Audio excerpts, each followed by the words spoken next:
Hello guys, watu wangu wa nguvu. My name is Agaboy. Leo nawaletea recap ya Wema anatuomba msamaha.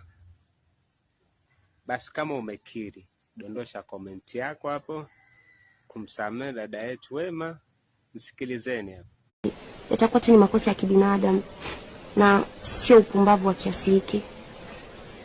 Kwa mara nyingine tena naomba radhi ndugu zangu, jamaa na marafiki na wote ambao wamekuwa wakinisupport kwa moyo mmoja na mapenzi yote, bila kumsahau mama yangu mzazi ambaye nadhani yeye ndiye anayeumia kuliko mtu yote mwingine.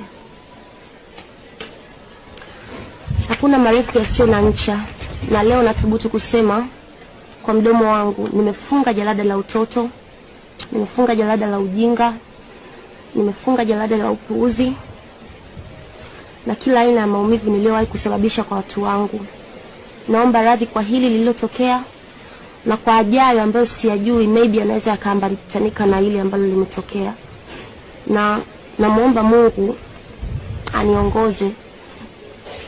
aniongoze kwa maisha yangu mapya, kwa sababu naamini Mungu ndio mweza wa yote. Napenda tena kusema asanteni sana kwa kuitikia wito wangu.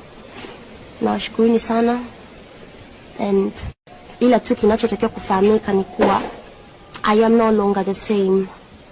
Nadhani ni ngumu kwa watu kuamini, maybe mtaona kwamba ndio jinsi alivyo, and